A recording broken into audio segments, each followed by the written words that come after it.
everybody, thanks for joining me today and welcome to the next segment of our 1805 restoration, the shaft.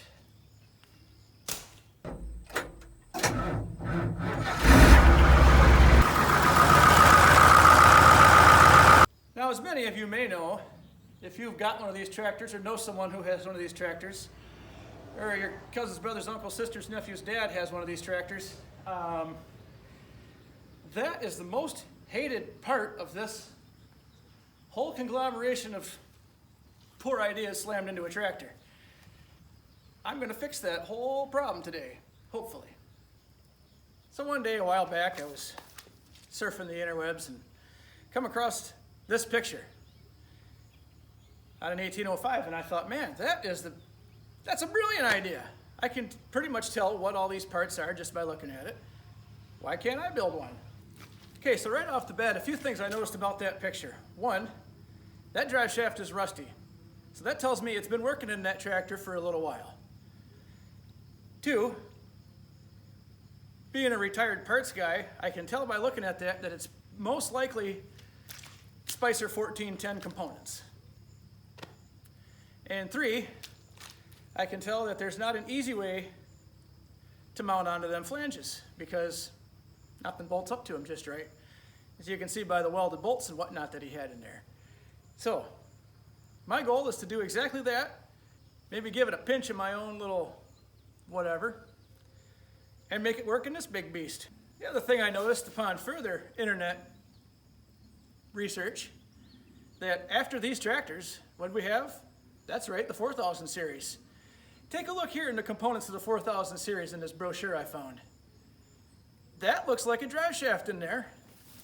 And now that I've already built this one and put it all together, it looks like it's a 1610 series rather than a 1410.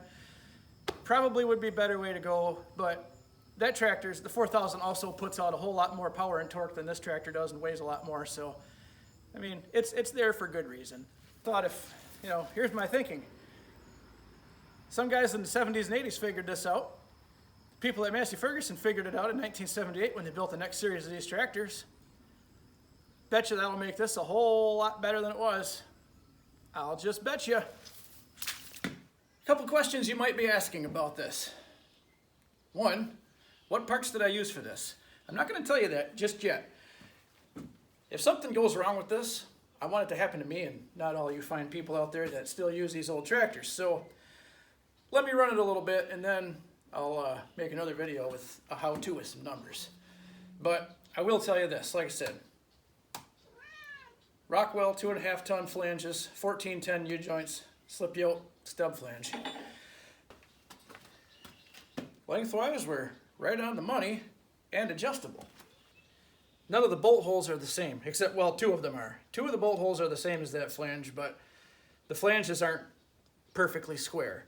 So basically just got creative here. These are countersunk on the back to 1/4 inch. Just ground the tips of the heads off. And I think this is gonna work out. I think she's gonna work good. I went ahead and machined the flywheel to the same, this flange perfectly. This baby's gonna be spinning in there from 2,000 to 2,800 RPMs at any given time. So, you want it to not shake you out of the tractor when you're driving. Some of the benefits to go into this system. One, it'll save you money in the long run. These sweet little dandy bushings that they put in these old drive shafts, they're roughly 50 bucks a piece, times 8. So you got 400 bucks into changing that for a system that's less than good.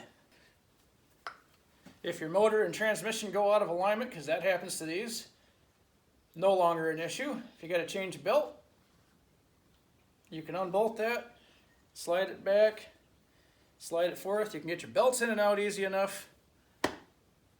Problem solved.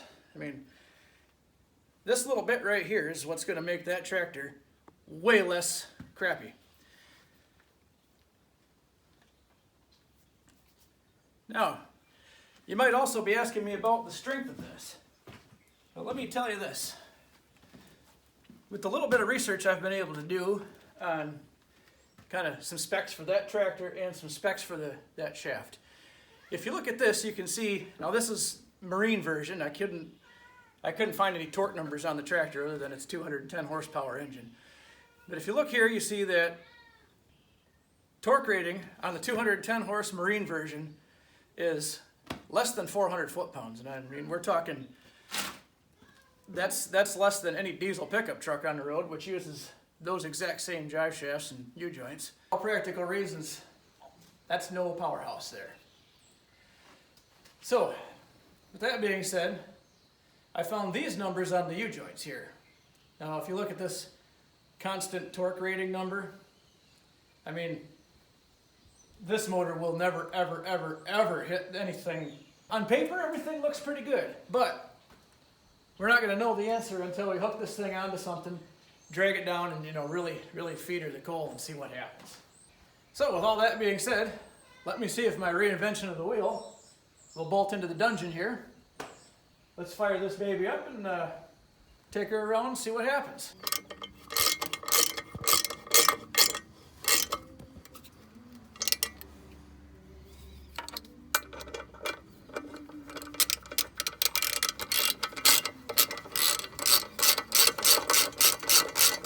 Okay, friends, so here's the advantages of a shaft like this opposed to the piece of crap that was in here before.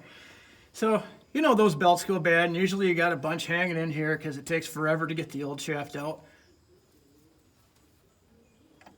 Whoop!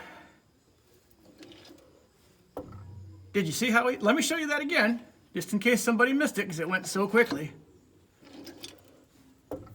Bingo. A job that used to take you hours now takes minutes. Also, something to keep in mind here, 50-year-old tractor, transmission sits on rubber mounts, engine sits on rubber mounts, everything's just hanging out here. These things get misaligned, and sometimes it's more of a pain in the butt to realign them. More time, more money, more energy, more wasted. These universal joints now say, I don't care how aligned this is. I'm going to be just great, and I'm going to make your life easy. So, there you go. Now, let me just get this tightened up. Let's fire up this tractor and see if it moves. I'll show you a couple things here. One, that flange is not going to bolt into that housing without a little bit of fabrication. The bolt holes just don't line up. The flange is 4 3/4 square. The yoke flange is 4 3/4, but it's not square. I couldn't find anything that would work properly in that to bolt everything together perfectly, but if you take a couple of carriage bolts, they're 9/16 coarse thread carriage bolts, you can bolt the shiv and the flange together like it's supposed to be, have everything lined up perfectly like you want it. And the other thing I wanted to point out, when you are machining those, that sumbitch is hard. And I mean, we're talking drilling through diamond hard. I don't know if it's just work hardened or if it's, I don't know, but that thing is, you need some carbide and some serious muscle to get any holes drilled in that. Because as you can see, I had to obviously drill some new holes to fit this flange, center everything. As for the flywheel side, nothing to it. That's not real hard. You can drill into that, tap it, you know, whatever your heart desires. That side's a piece of cake. Also, if you don't want to drill and tap on the flywheel side, just save yourself a step, have someone professionally build you one, that's an option. Those are out there. If you Google that, PTO flanges for a 3208 cat flywheel, they're out there. All right, well, let's see if this is all in vain, or let's see if it actually works as good as I think it might. What's the point of having a barn if you got water in it?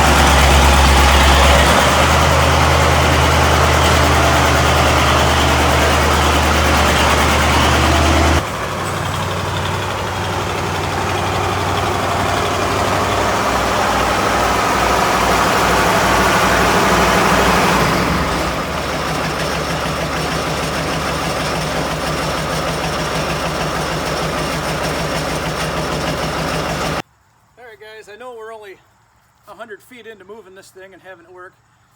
No heavy pull yet, so we don't know how well it's going to hold up. On paper, it looks like it's going to do pretty well, like I've shown earlier. Most importantly, so much for that, and so much for me today, guys. Thanks for watching. We'll see you next time.